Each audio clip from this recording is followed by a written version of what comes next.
ओम शांति। मुरली याद है परसों की? बताओ। कल सवेरे भी थी, अव्यक्त शिवरात्रि पे ही, और परसों भी थी। बताओ किसको याद है? बताओ किसको याद है? पॉइंट तो थोड़ी थी, बाकी तो बधाइयां दी बाबा ने, महिमा की।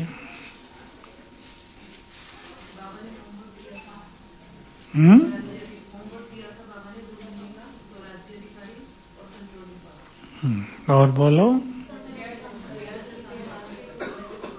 व्यर्थ। कौन से फूल चढ़ा दो बाबा पर? व्यर्थ के अक के फूल चढ़ा दो। हैं क्या सबके पास? सच है? अच्छा, भंडारे भरपूर चढ़ाएंगे।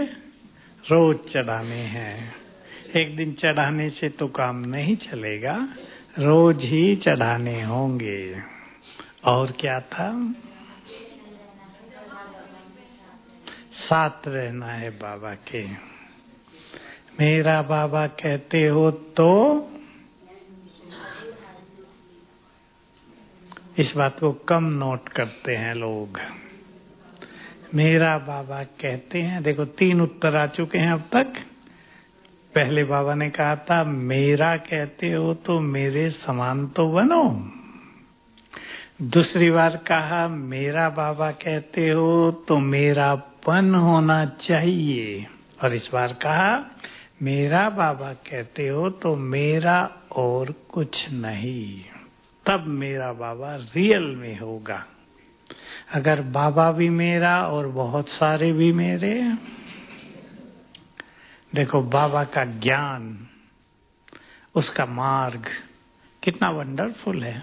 रहो गृहस्थ में, लेकिन रहो उससे उपराम। सबको प्यार की नजर से देखो, लेकिन किसी से प्यार न करो, एक से ही करो। सब अपने हैं, लेकिन अपना कोई नहीं। ये नहीं अपना कोई नहीं, इतना ही, सब अपने हैं। कितना गहरा बैलेंस बाबा सिखाते हैं।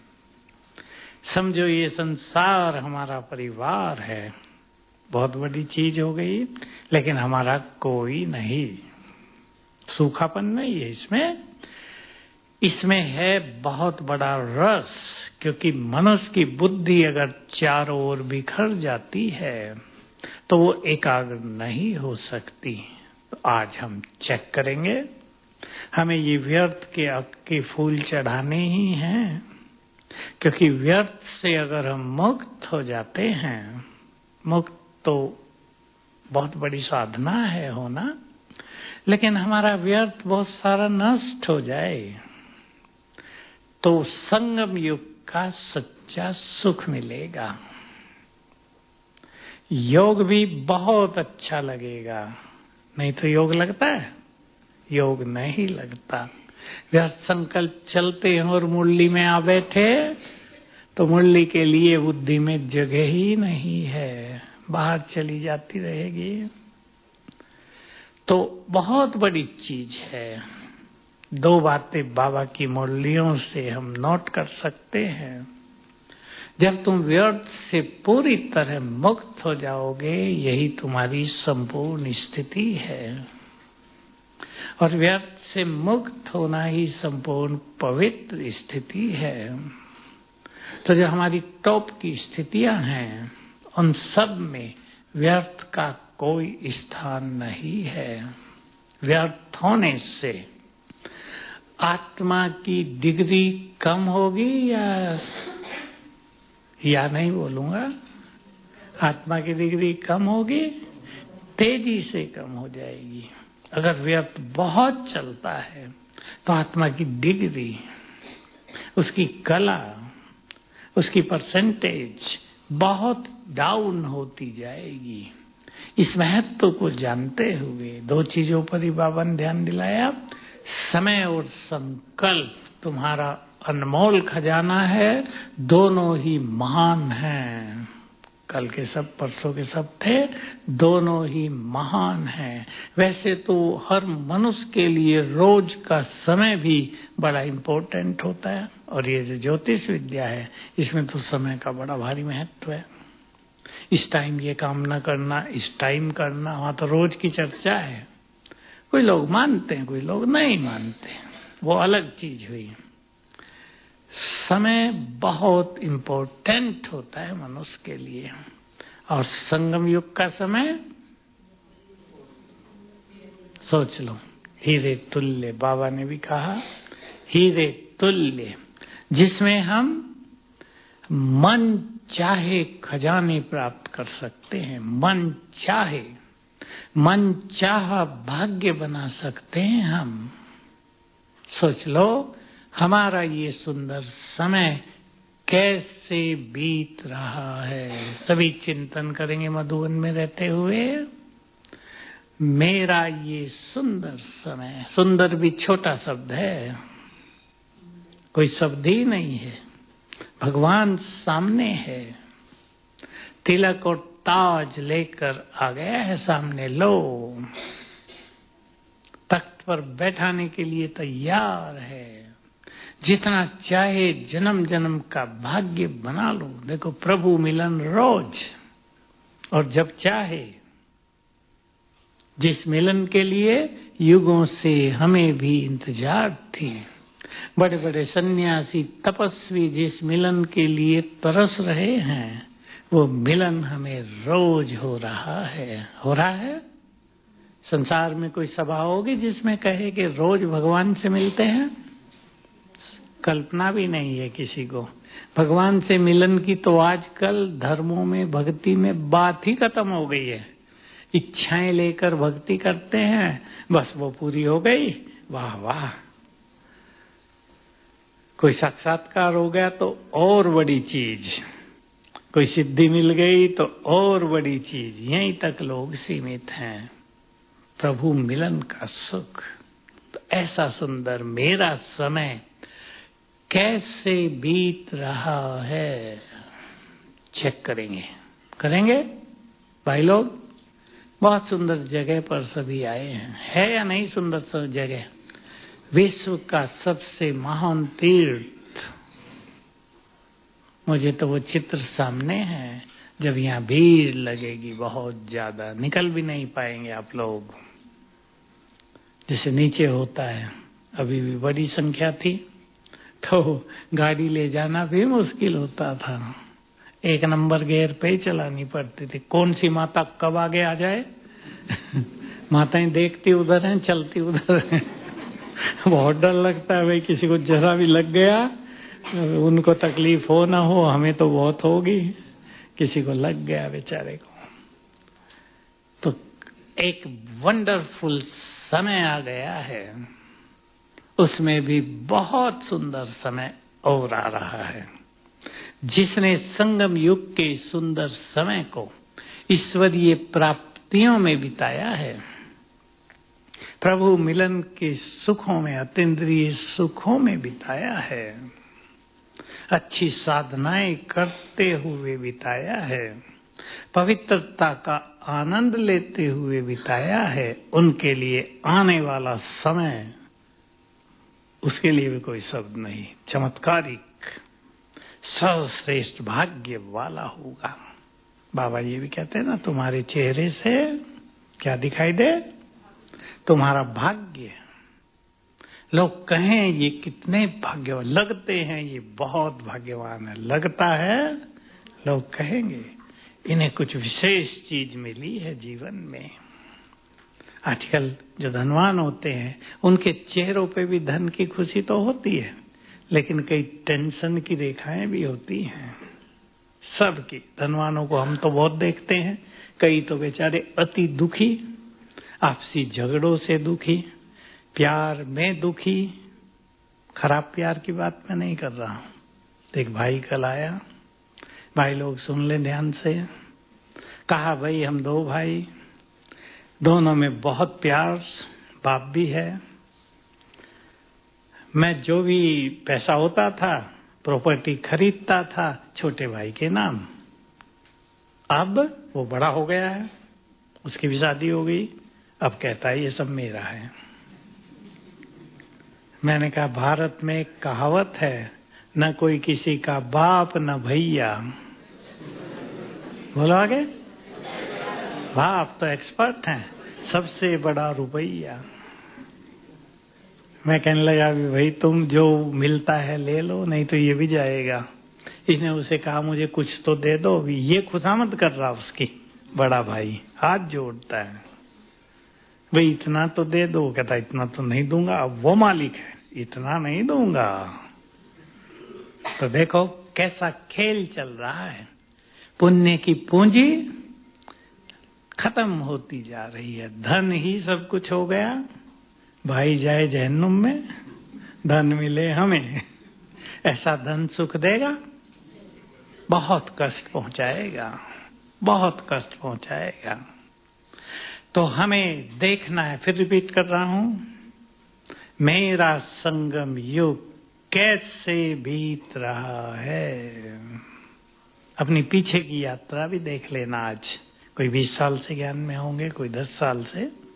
हमारी ये संगम युग की यात्रा कैसी बीती।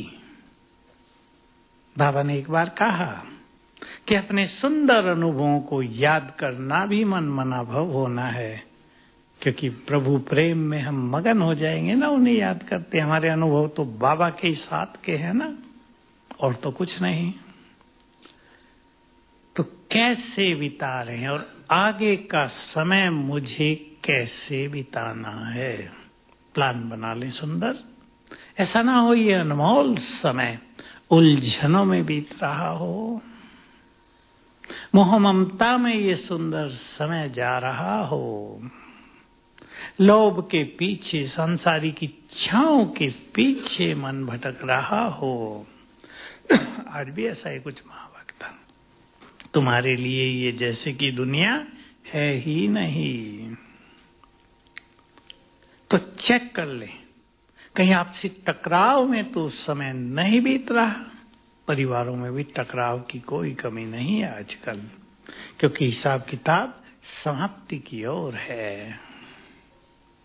कैसे बिता रहे हैं अनमोल समय, प्राप्तियों के साथ बिताना है।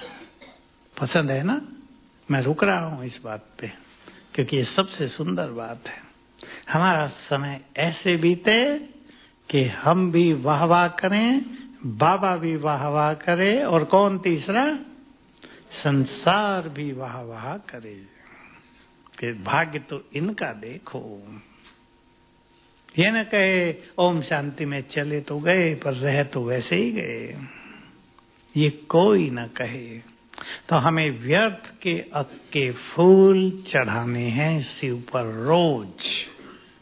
संकल्प कर लो। अब मुख्य बात ये होती है, ये कहना कि व्यर्थ छोड़ना है, इसमें तो कुछ खर्च होता नहीं, लेकिन छोड़ने की साधना करना, मैं इसको साधना नाम दे रहा हूं। बाबा के शब्दों में तुम्हारी बहुत सुंदर साधना है बुद्धि को स्थिर करने की। मन भटकाता है ना बुद्धि को, संकल्प भटकाते हैं। बुद्धि को स्थिर करने की साधना, तो थोड़ी थोड़ी ये साधना करेंगे। मैं पहले समाधान दे रहा हूं, कारण पे बाद में आते हैं। आत्मा के स्वरूप को देखने की प्रैक्टिस करें, विजुअलाइजेशन। बिल्कुल मैं चमकती ज्योति, बहुत तेजस्वी आत्मा। 10 सेकंड से शुरू करें, 10 सेकंड तक देखते ही रहें। कर लो अभी प्रैक्टिस मेरे बोलते बोलते। खुद को देखो, चमकती आत्मा, तेजस्वी आत्मा, किरणें दूर दूर तक फैल रही हैं। 10 सेकंड से शुरू करके 1 मिनट तक ले जाना। फिर बाबा के स्वरूप को देखना, महाज्योति। बाबा का स्वरूप केवल बिंदु नहीं कि ये बिंदु लग गया, ऐसा है बाबा। बाबा की गुह्य बात सुना देता हूं आपको। कभी बाबा ने कहा था, मैं अगर अपने वास्तविक स्वरूप में तुम्हारे सामने आ जाऊं तो तुम एक भी यहाँ ठहर न सको। जो गीता में लिख दिया ना, अर्जुन कह रहा है, हे भगवान, आपका रूप तो हजारों सूर्यों से भी अधिक तेजोमय है। वो तो एक तुलना की गई है, 1000 सूर्य। सूरज का तेज अलग, ये अलौकिक तेज होता है। दोनों में अंतर हो गया बहुत ज्यादा। अलौकिक तेज, सूक्ष्म तेज, वो इतना ज्यादा है कि अगर वो उस स्वरूप में प्रकट हो जाए हमारे सामने तो हम ठहर न सकेंगे, देख ही नहीं सकेंगे उसे। इसलिए बाबा अपनी शक्तियों को समेट कर आते हैं। ये बाबा के शब्द हैं, मैं अपनी शक्तियों को समेट कर तुम्हारे पास आता हूं। अब सोच लें, आगे सोचे कुछ। बाबा सदा संपूर्ण है ना, उसमें परम तेज है। हम जब संपूर्ण बनेंगे तो हम में भी वैसा ही तेज आ जाएगा, अति अति तेजस्वी हो जाएंगे हम भी। तो सभी इसकी प्रैक्टिस करेंगे। विजुअलाइजेशन कहते हैं अंग्रेजी में, देखना। फिर देखेंगे अपना देव स्वरूप, फिर देखेंगे अपना पूज्य स्वरूप और फरिश्ता स्वरूप। 5 ऐसे कर लें। ब्राह्मण स्वरूप तो मैं ही, मैंने ब्राह्मण की जगह बाबा का कर दिया। इन 5 स्वरूपों को देखने से व्यर्थ बहुत समाप्त हो जाएगा। सभी ध्यान दें इस पर, व्यर्थ समाप्त हो जाएगा। मोटा सा उदाहरण ले लें, कोई प्रोग्राम चल रहा है और हम उसे देखने लगे। कोई एक्टर है सामने, हम उसे देखने लगे। देखो, हमारी कर्मेंद्री एक ही काम करती है। अगर हम उसे देख रहे हैं ध्यान से तो कान कुछ भी सुनेंगे नहीं, क्या बोला जा रहा हो मिस हो जाएगा। एक ही काम करेगी कर्मेंद्री एक समय में। ऐसे ही बुद्धि से अगर देखा जाएगा तो मन पूरी तरह शांत हो जाएगा।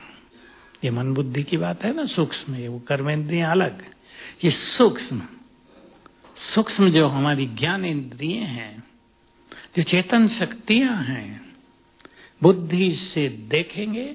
आप अपने देव स्वरूप को देखा करो। देखते देखते यहाँ का ये संसार आप ही भूलता जाएगा, इसके आकर्षण समाप्त होते जाएंगे। ये एक विधि अपनाएंगे। दूसरी विधि है, देखो इसमें टाइम तो देना पड़ेगा या बिना टाइम दिए हो जाएगा। मैं कम से कम बात कह रहा हूं। एक बार सवेरे, एक बार शाम को। सवेरे जब हम कहते हैं 6 बजे तक, अब यहाँ माताओं को सेवा होगी, किचन में सेवा रहती है, लेकिन 5 बजे तक, तब तक तो लगभग खाली रहेंगे ना। कोई 4:30 तक खाली होगा, 3:30 उठ के खाली होंगे। तो ये अभ्यास कर लो, एक बार 5 बार कर लो। माताओं की एक बात देखकर मुझे बहुत आनंद होता है। ज्ञान सरोवर में माताओं से मिले हम 6 दिन पहले। मैंने सबसे पूछा, कितने बजे उठती हैं माताएं? मुझे पता तो है, 2:30 बजे, 3 बजे। एक कन्या बैठी थी छोटी आगे, छोटी माना होगी 16-17 साल की। मैंने कहा, तुम कितने बजे उठती हो रोज? 2 बजे। मैं सोच रहा था इनका योग लगे या न लगे, भगवान तो इन पे राजी रहता है। मेरे लिए उठ के यहाँ तो आ गए, प्यार तो करते हैं मुझे। ये बहुत योग लगना अलग विषय है। अब बचना है व्यर्थ से। तो एक प्रैक्टिस, दूसरी प्रैक्टिस स्वमान की। और स्वमान की प्रैक्टिस से क्या होगा? बहुत अच्छी तरह सभी जान लें, समझ लें, हमारे मन को चाहिए सुंदर विचार। तो ये व्यर्थ के विचार खुद ही लोप हो जाएंगे। और सबसे सुंदर विचार हमारे पास 2 ही होते हैं, मुरलियों से और स्वमान के। तो स्वमान की बहुत अच्छी प्रैक्टिस करेंगे तो व्यर्थ का प्रकोप नष्ट होता जाएगा। अब जिसको बहुत व्यर्थ चलता हो, आपको तो यहाँ नहीं चलता होगा, लेकिन कोई आपके पास आ जाए कि व्यर्थ बहुत ही चल रहा है, क्या करूं, तो हम उसको एक प्रैक्टिस कराते, आप भी करा देना। जो अपने ही संकल्पों से बहुत दुखी हों, जो ओवर थिंकिंग में आ गए हों, आजकल बीमारियां मानसिक बहुत हो गई हैं। किसी का नाम ओसीडी है, किसी का नाम सिजोफ्रेनिया है, किसी को डिप्रेशन कहते हैं, कई नाम हो गए इनके। किसी को नींद नहीं आ रही है, तो हम उनसे प्रैक्टिस कराते हैं। आपको कह रहा हूं, आपको भी करानी। आपके घर में कोई हो, उन्हें बता दो ये मंत्र है, जो ज्ञान में नहीं है ना, उन्हें बता दो ये मंत्र है, इसका जाप जैसा कर लो। तो कोई भी एक स्वमान लेकर सारा दिन बहुत बार याद कर, जय मंत्र की तरह स्वमान बहुत सारे, 5 चुन लें, 8 चुन लें। मान लो आपने स्वमान चुन लिया, मैं विजयी रतन हूं, बहुत याद कर लें, तो बाकी व्यर्थ संकल्प शांत हो जाएंगे। आपने स्वमान चुन लिया, मैं मास्टर ज्ञान सूर्य हूं, स्वरूप को देखने भी लगो, अपना अभ्यास करने लगो, अनेक व्यर्थ खत्म हो जाएंगे। जिनको बहुत व्यर्थ चलता है, कभी कभी उनसे ये अभ्यास भी होते नहीं हैं, तब कोई उन्हें याद दिलाने वाला चाहिए, रिमाइंडर। अगर वो आपके घर में है, आजकल तो फोन का जमाना है, फोन करके याद दिला दो। कर रहे हैं भाई, फिर करेगा मनुष्य। बच्चे हैं आपके, बच्चों को बहुत ओवर थिंकिंग है, ज्यादा सोचना मोबाइल के कारण। एक बच्ची का इंटरव्यू ले रहे थे कोई, मैं देख रहा था अभी, वो ज्ञान में है, 7 साल की, बड़ा अच्छा बोल रही थी, मुझे बाबा साक्षात्कार कराते हैं, मुझे बाबा ने ये कहा। उसे पूछा गया, तुम फोन पे ये वो नहीं देखती, कार्टून नहीं देखती? कहा मैं नहीं देखती। क्यों नहीं देखती?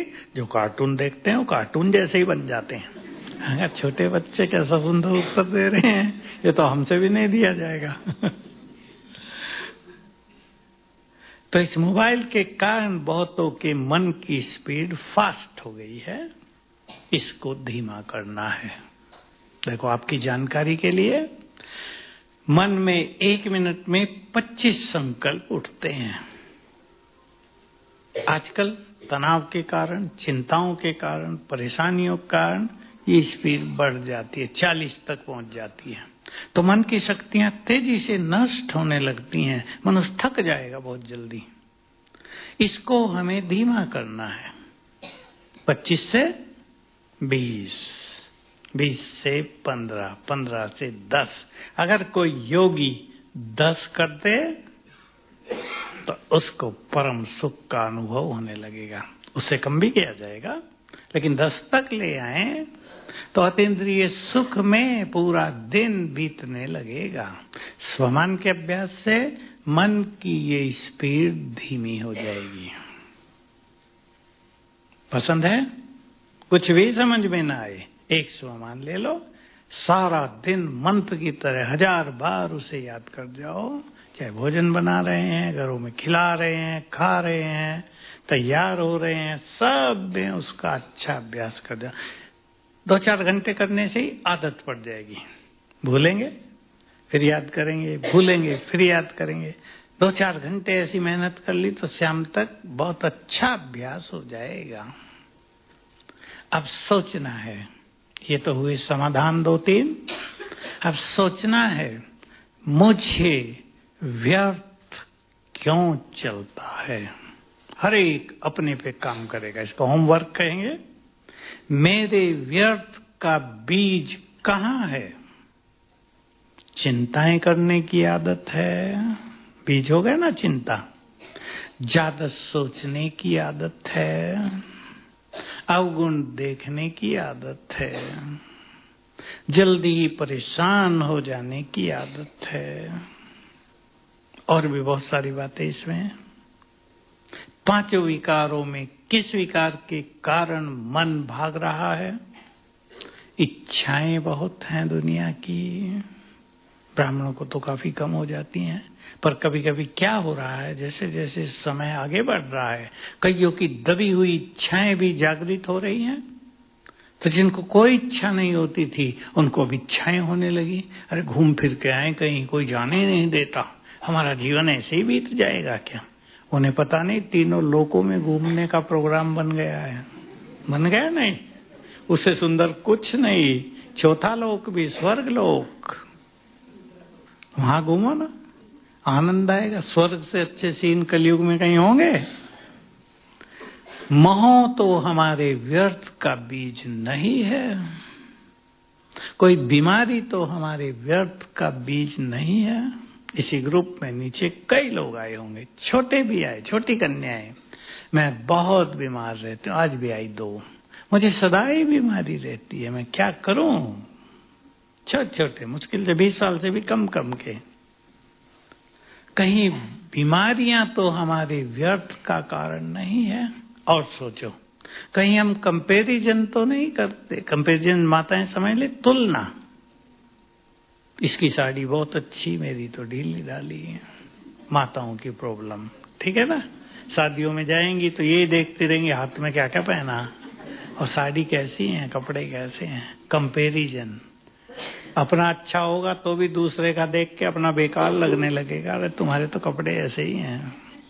वो आजकल बनावटी इमिटेशन ज्वेलरी आती है ना, चमकते हैं खूब, उसे देख के लगेगा इनके कितने अच्छे, शायद साहूकार ज्यादा हैं। कंपैरिजन मनुष्य को बहुत कष्ट देता है, खुशी भी छीन लेता है। कहीं व्यर्थ का कंपटीशन, ईर्ष्या द्वेष, तेरा मेरा हमारे संकल्पों का बीज तो नहीं है। मोह तो बड़ी चीज है, उसको तो धीरे धीरे समाप्त किया जाएगा। मोह को समाप्त करने की विधि क्या है? छोटी सी, बहुत सुंदर है। बोल रहे, ठीक बोल रहे, बोलो। आत्मिक दृष्टि का अभ्यास। आप ही ढीला पड़ जाएगा, आपको पता भी नहीं चलेगा मोह कहाँ चला गया। हमने ऐसी माताएं देखी हैं जिनका मोह लगभग समाप्त हुआ। जैसे बच्चे 4, अब वो बड़े हो गए, अब उनके बच्चे भी हो गए। अब जो दादी है ना, अब देख लो दादियां बहुत बैठी हैं यहाँ। कोई कोई तो मोह में बिल्कुल फंसी रहती हैं। पहले 2 से मोह था, फिर 8 से हुआ, अभी 15 से है।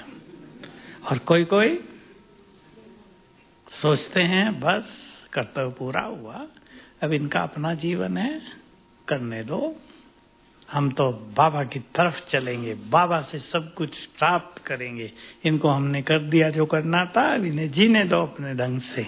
और कोई कोई क्या करते हैं, मेरी आज्ञा के बिना घर का पत्ता भी नहीं हिलना चाहिए।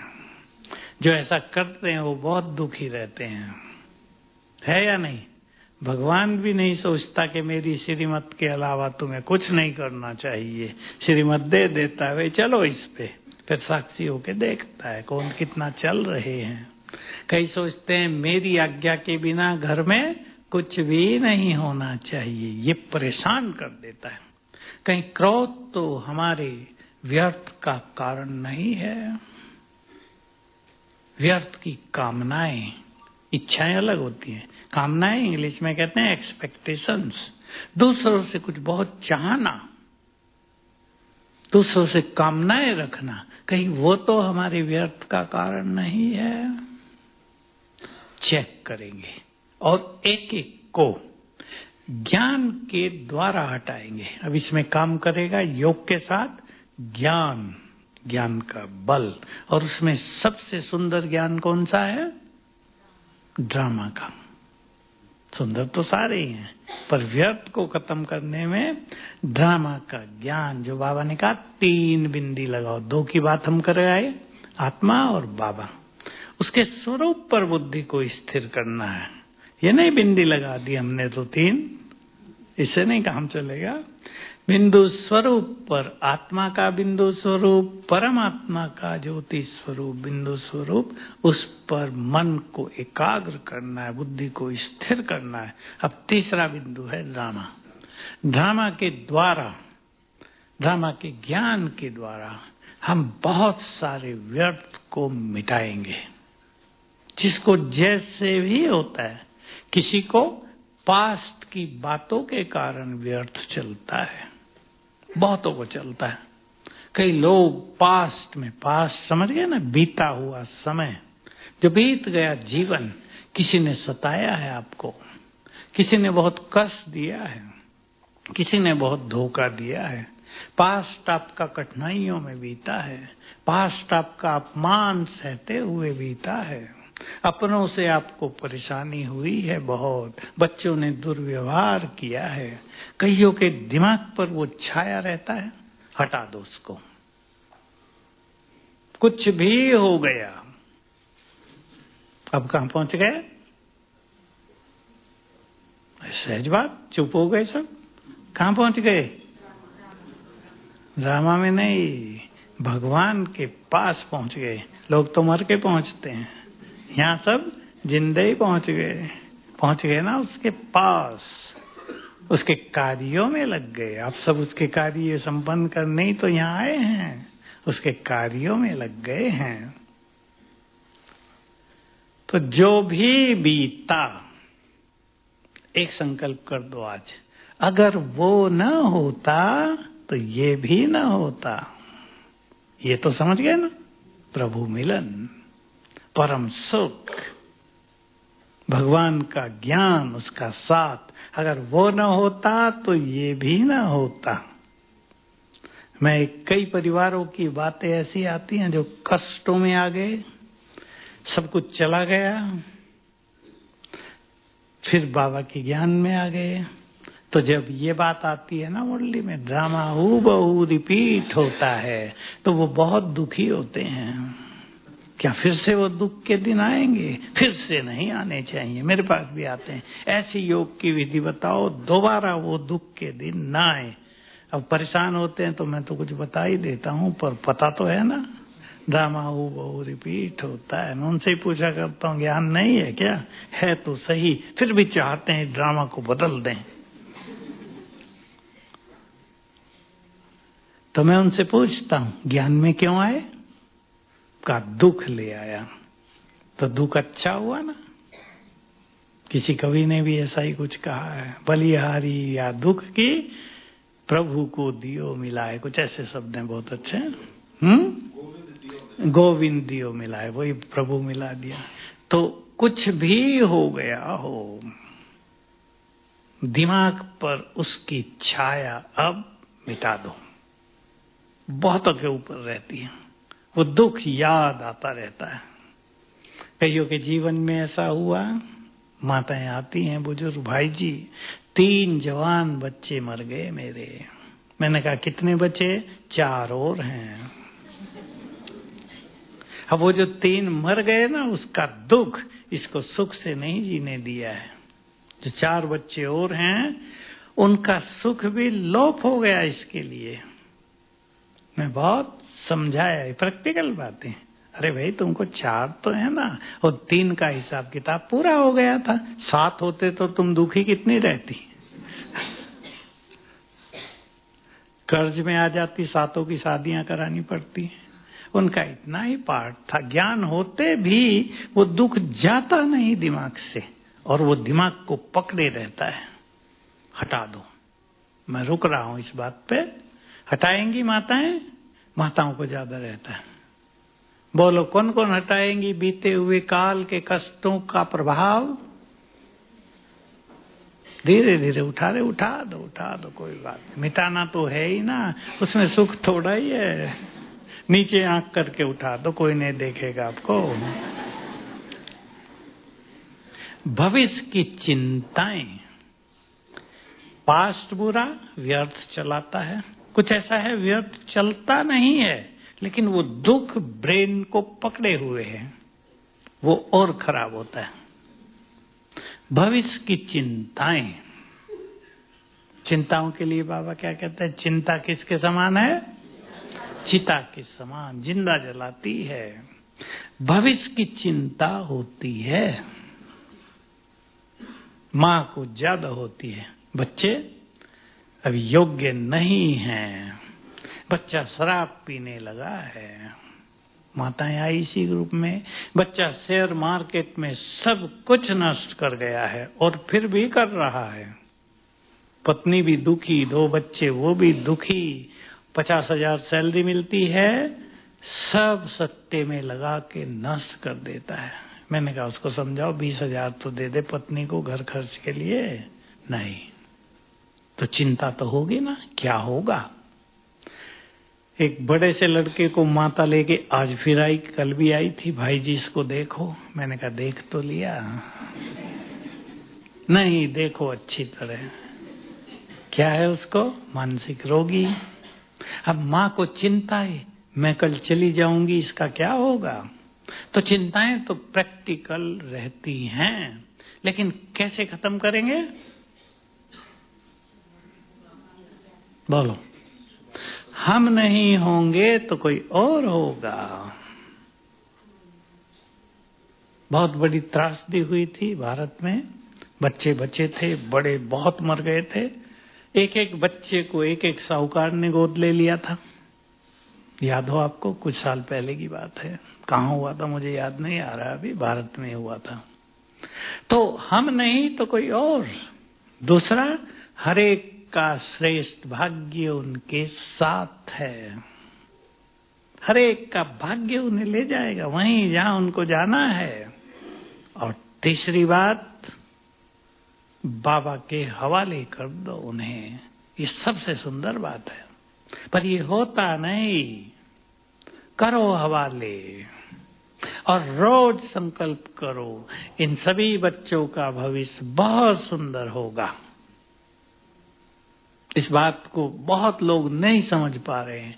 हमारे संकल्पों में निर्माण शक्ति है। कौन सी शक्ति, बोलो पीछे वाले, कौन सी शक्ति। जो संकल्प सच्चे दिल से बार बार करेंगे उसका निर्माण हो जाएगा। समा दो इस बात को। अब तो व्यर्थ से मुक्त होना है। कैसे कैसे व्यर्थ चलता है उसको ज्ञान के द्वारा हटाना है, चाहे वो काम, चाहे क्रोध, चाहे लोभ, मोह, जो हमने बातें गिनाई वो सब। ये तो बहुत बड़ा सब्जेक्ट है, एक एक के लिए बहुत कुछ कहा जा सकता है। अब मैं वो बात सुनाऊं जिसका प्रैक्टिकल में प्रयोग करना, और आप उसे लगभग भूल गए। परसों बाबा ने कहा, दिल से कहो, आगे नहीं मीठा बाबा, ये तो रटा हुआ आपको, कुछ और बोलो। भाई लोग बोले, हे दयालु कृपालु बाबा मेरी ये बात ले जाओ। प्रयोग करें सभी, इसको एक्सपेरिमेंट बना लें अपने जीवन का, एक अध्याय शुरू करें जीवन में। जब हम इस तरह बाबा को कह के, ये पुकार नहीं है, ये अधिकार है, मेरे मीठे बाबा, दयालु कृपालु बाबा मेरी ये चिंता ले जाओ, ये बच्चों का भविष्य तुम्हारे हाथों में, ले लो इनको अपने हाथों में। बहुत सारे प्रयोग कर सकते हैं। आप यहाँ आ गई, घर से कोई मैसेज आ गया, मैसेज भारी है, आपको कष्ट होने लगा, करो बाबा को यूज, संभालो इसे और देखना कैसा संभालता है। संभालेगा या नहीं, हमसे अच्छा संभालेगा, बहुत अच्छा संभालेगा। ऐसे प्रयोग सभी को करने हैं। मैं सोच रहा था कल बाबा ऐसे बता रहे जैसे भक्तों को सिखाया जाता है ना। हमें बाबा ने पिछली बार कहा था, हे दयालु कृपालु रहम दिल बच्चों, अपने भक्तों पे रहम तो करो। हमें भी कहता है, जो क्वालिटी उसकी है वही उसके बच्चों को उसने दे दी है।